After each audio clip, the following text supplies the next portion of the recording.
Hello students, চলে এসেছি তোমাদের চ্যানেল দ্য মেডি ল্যাবে আবারও একটা নতুন লেকচার ক্লাসের ভিডিও নিয়ে। তো কী কী জিনিস আমি কভার করব এখানে সেটা একটু তোমাদেরকে বলে দিই। প্রথমেই হচ্ছে ইলেকট্রোফোরেসিস কোথা থেকে এসছে কথাটা, অর্থাৎ তার ডেফিনেশনটা বলবো, প্রিন্সিপাল কী আছে সেটা তোমাদেরকে বলবো, কী কী ফ্যাক্টর ইলেকট্রোফোরেসিসটাকে এফেক্ট করছে সেটাও অবশ্যই জানা দরকার, সেটাও বলবো। টাইপস অফ ইলেকট্রোফোরেসিস, এখানে 4 রকমের ইলেকট্রোফোরেসিস হয় জেনারেলি।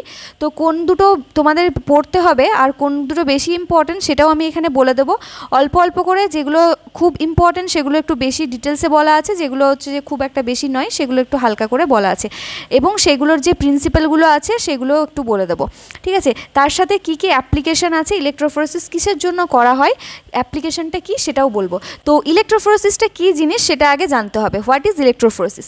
তো ইলেকট্রোফোরেসিস কথাটা এসছে গ্রিক ওয়ার্ড, যেটা হচ্ছে ট্রান্সপোর্ট বাই ইলেকট্রিসিটি, এই টার্মটা থেকে এসছে এই কথাটা। ইলেকট্রো মিনস হচ্ছে ইলেকট্রিসিটি অ্যান্ড ফোরেসিস মিনস হচ্ছে মুভমেন্ট, ঠিক আছে। মুভমেন্ট মানে চলাফেরা। এবারে দেখো ডেফিনেশনটা খুব ভালো করে দেখে নাও। Electrophoresis may be defined as the migration of the charged particle through a solution under the influence of an external electrical field. প্রত্যেকটা জিনিস আমি বোঝাচ্ছি, ভালো করে বোঝো। ইলেকট্রোফোরেসিসটাকে কীভাবে ডিফাইন করা যায় না, the migration of the charged particle. Migration means হচ্ছে কি চলাফেরা, অর্থাৎ মুভমেন্ট। কাদের না, চার্জড পার্টিকেল।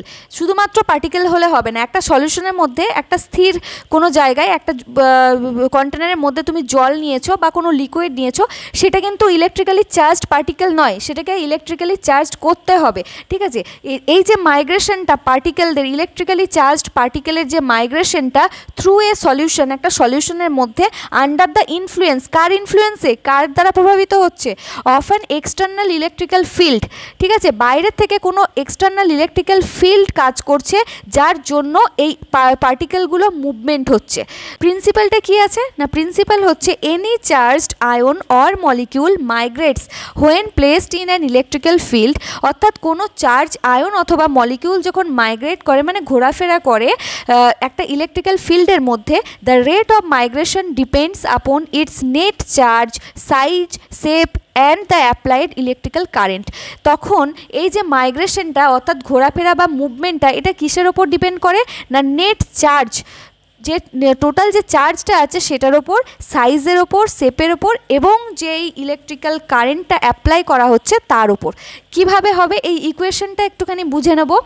এই ইকুয়েশনটা হচ্ছে V equal to E Q by F, যেখানে ভি মানে হচ্ছে velocity, V for velocity of the molecule, অর্থাৎ যেই পার্টিকেলগুলো আছে, যে মলিকিউলগুলো হচ্ছে তাদের গতিবেগ, তাদের গতিবেগ, ঠিক আছে, তাদের ভেলোসিটি অর্থাৎ গতিবেগ। তো তার গতিবেগের ওপর নির্ভর করছে ই ফর ইলেকট্রিক্যাল ফিল্ড, অর্থাৎ ভোল্টেজ, কতটা পরিমাণ ভোল্টেজ বাইরে থেকে দেওয়া, সাপ্লাই দেওয়া হচ্ছে সেটার উপর। কিউ মানে নেট চার্জ অফ মলিকিউল, মলিকিউলটা কতটা পরিমাণ চার্জড হয়ে আছে সেটার উপর। এফ হচ্ছে ফ্রিকশনাল কোএফিসিয়েন্স, ফ্রিকশন মানে ঘর্ষণ, ঠিক আছে, ফ্রিকশন মানে ঘর্ষণ। তো কতটা পরিমাণ ঘর্ষণ হচ্ছে সেই coefficient, which depends upon the mass and the shape of the molecule. যেটা কি হচ্ছে, ম্যাশ মানে হচ্ছে ভর, এবং শেপ, তার শেপটা কীরকম দেখতে, কীরকম তার আকৃতি, সেটার উপর নির্ভর করছে। অর্থাৎ কোনো একটা পাত্রে যদি ক্যাটায়ন, অ্যানায়ন এসবগুলো থাকে, তাহলে সেই যে ইলেকট্রোফোরেসিস প্রসেসটা হবে এই প্রিন্সিপালের ওপরে কাজ করবে, যে কি হচ্ছে না, যেই পার্টিকেলগুলো এর মধ্যে রয়েছে, সেই চার্জড পার্টিকেলগুলো তাদের শেপ, সাইজ আর যে অ্যাপ্লাইড যে ইলেকট্রিক্যাল কারেন্ট আছে, এই সব জিনিসগুলোর দ্বারা আন্ডার কন্ট্রোলড, ঠিক আছে, এই সব জিনিসগুলো দ্বারা প্রভাবিত হচ্ছে। নেক্সট হচ্ছে এই যে আগের যে কথাটা বললাম, the rate of the migration of an ion electrical field কার কার উপর ডিপেন্ড করছে না, নেট চার্জ মলিকিউল, যে আগের জিনিসগুলোই বললাম, shape, size of the particle, strength of the electrical field, মানে কতটা পরিমাণ দেওয়া হচ্ছে, কতটা ভোল্টেজ বাইরে থেকে দেওয়া হচ্ছে, প্রপার্টিজ অফ সাপোর্টিং মিডিয়াম, যে মিডিয়ামের মধ্যে আছে অর্থাৎ যে সলিউশনটার মধ্যে আছে তার প্রপার্টি কী আছে, আর টেম্পারেচার অফ দ্য অপারেশন, অর্থাৎ টোটাল প্রসেসটা যে করতে একটা নির্দিষ্ট টেম্পারেচার আছে, সেই টেম্পারেচারের উপর ডিপেন্ড করছে, সেই টেম্পারেচারের উপর নির্ভর করছে। এবার হচ্ছে ফ্যাক্টর এফেক্টিং দ্য ইলেকট্রোফোরেসিস, কোন কোন ফ্যাক্টরগুলো ইলেকট্রোফোরেসিসকে তোমার হচ্ছে এফেক্ট করতে পারে। প্রথম কথা হচ্ছে স্যাম্পেলের কি আছে, স্যাম্পেলের চার্জ, শেপ আর সাইজ, তিনটে জিনিস এফেক্ট করতে পারে। কিভাবে এফেক্ট করতে পারে না, rate of the migration increase হবে রেট অফ দ্য মাইগ্রেশনটা with the increase of the net charge, অর্থাৎ চার্জটা যখন ইনক্রিজ হবে তখন অবশ্যই এটা তো হচ্ছে সমানুপাতিক সম্পর্ক, যখন আমি বেশি পরিমাণ ভোল্টেজ দেব তখন কি হবে, সাপোজ যদি একটা সিলিং ফ্যানটা দিয়ে আমি যদি তোমাদেরকে এক্সাম্পল দিই, আমরা যখন রেগুলেটরে বেশি পরিমাণে রেগুলেটরটাকে ঘোরাই 1 থেকে 2, 2 থেকে 3 থেকে 4 এরকম করে যখন করি, অর্থাৎ আমি কি হচ্ছে বাইরে থেকে বেশি পরিমাণে ভোল্টেজ তাকে দিচ্ছি, তখন কি হবে ফ্যানটা বেশি জোরে ঘুরবে। তার মানে কি আমি যত পরিমাণ চার্জ এখানে অ্যাপ্লাই করব তত হচ্ছে কি তার ভেলোসিটি বেড়ে যাচ্ছে, ভেলোসিটি মিনস গতিবেগ। সেম এখানে হচ্ছে তার মাইগ্রেশনের রেট বেড়ে যাচ্ছে, মানে তার চলাফেরা করার গতি বেড়ে যাচ্ছে। আশা করছি এই ব্যাপারটা ক্লিয়ার হয়েছে। নেক্সট হচ্ছে সাইজ হচ্ছে কি rate of the migration decreases, মানে মাইগ্রেশনের রেটটা ডিক্রিজ হয়ে যাবে, কমে যাবে ফর লার্জার মলিকিউলস, মানে যখন মলিকিউলগুলো আয়তনে মানে আকারে বড় হবে, লার্জ হবে, তখন তাদের মাইগ্রেশনের রেটটা কমে যাবে। এটার সাথে ব্যস্তানুপাতিক সম্পর্ক সাইজের সাথে, অর্থাৎ যদি এরকমভাবে ধরা হয় কোনো রোগা পাতলা অ্যাথলিট যারা থাকে তাদের কি হয়, স্লিম চেহারা হয়, কারণ কি তারা বেশি জোরে ছুটতে পারবে, মানে বডির যত ওয়েট কম থাকবে, ওজন কম থাকবে, যত ফিট থাকবে তত বেশি তারা রান করতে পারবে। সেরকমই হচ্ছে কোনো মোটা মানুষ বেশি দূর দৌড়াতে পারবে না, কারণ কি তাদের আকৃতি, সাইজ, ওয়েট সব কিছু বেশি। সেম হচ্ছে এখানে রেট অফ দ্য মাইগ্রেশনটা ডিক্রিজ হয়ে যাবে যদি মলিকিউলের আকারটা লার্জ হয়ে যায়। নেক্সট হচ্ছে দেখব shape, molecular have similar charge but different shape exhibit different migration rate, অর্থাৎ যদি আমি সেম কারেন্ট বা সেম ভোল্টেজও দিই তাহলেও আমার ডিফারেন্ট শেপের যে মলিকিউল আছে সেইগুলো ডিফারেন্ট মানে মাইগ্রেশন রেটটা প্রদর্শন করে, ঠিক আছে। মানে হচ্ছে কোনোটা গোল, কোনোটা চৌকো, কোনোটা হচ্ছে যে অন্য শেপের, তো বিভিন্ন যে সাইজ হবে চেঞ্জ, তো সেই সাইজ অনুযায়ী এখানে হচ্ছে মাইগ্রেশন রেটটাও চেঞ্জ হয়ে যাবে।